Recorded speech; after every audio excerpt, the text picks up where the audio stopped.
is committed to eliminating Hamas and securing a lasting peace for the entire region. The historic proposal for the United States to take over Gaza, announced by President Trump last night, underscores this commitment. Insanity is doing the same thing over and over again and expecting different results. President Trump is an outside-of-the-box thinker and a visionary leader who solves problems that many others, especially in this city, claim are unsolvable. We've already seen the results from President Trump's bold peace-through-strength diplomacy on the world stage. Garrett, great to see you here today. Thank you.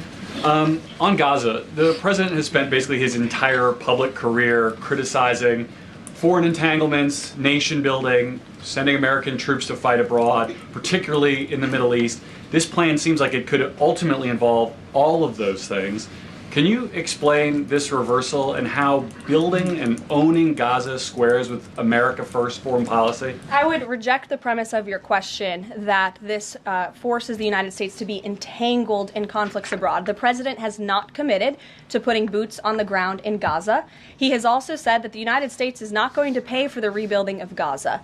His administration is going to work with our partners in the region to reconstruct this region. And let me just take a step back here, because this is an out-of-the-box idea. That's who President Trump is. That's why the American people elected him.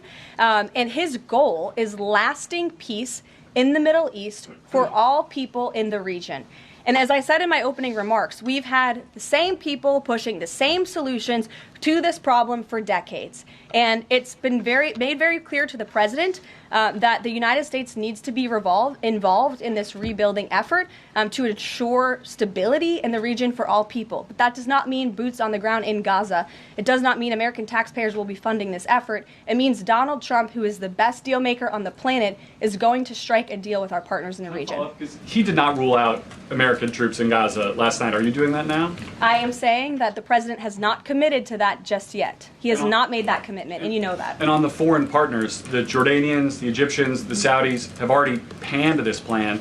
What foreign partners, if any, have expressed any interest in being part of it? Well, the president has said he's been socialing this idea for quite some time. He's been thinking about this. He said in his remarks last night this was not a decision or an announcement that he takes lightly. And the president has already spoken to the President al-Sisi. In fact, that was his first foreign leader call. He's meeting with the King of Jordan, King Abdullah, next week. He spoke with the King of Bahrain. He spoke with the Crown Prince of Saudi Arabia. And he has made it very clear, he's been very vocal, that he expects our partners in the region, particularly Egypt and Jordan, to accept Palestinian refugees temporarily so that we can rebuild their home. I'd like to show you some images of Gaza that were taken.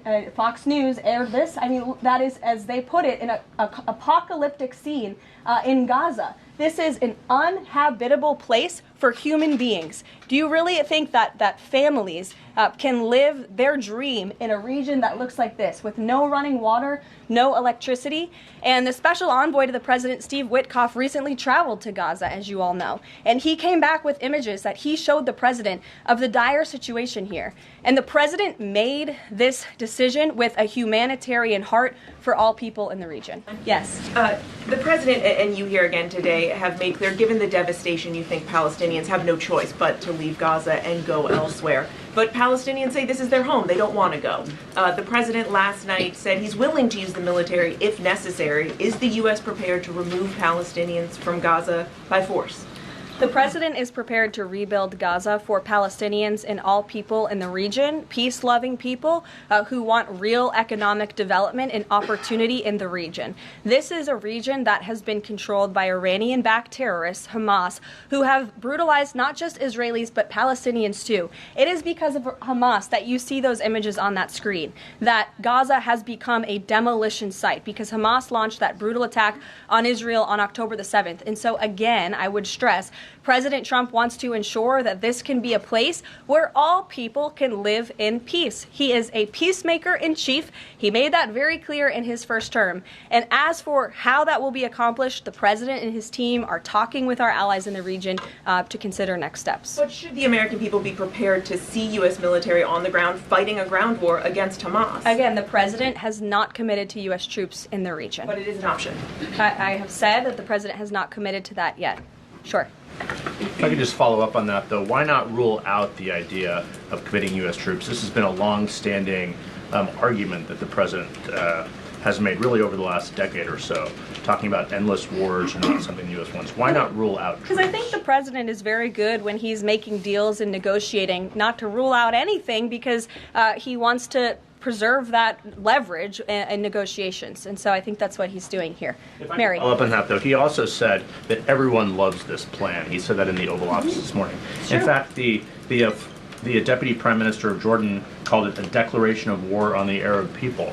So how does he square the fact that even some Republicans on the Hill are objecting to this or questioning this? How does he square the fact saying everyone loves this plan? Well, King Abdullah of Jordan will be here next week, so I can provide you more context on the conversations he will have directly with the President of the United States after that meeting. And I would just point out that there's been a lot of leaders and officials all around the world who have doubted, I suppose, the deal-making ability of President Trump.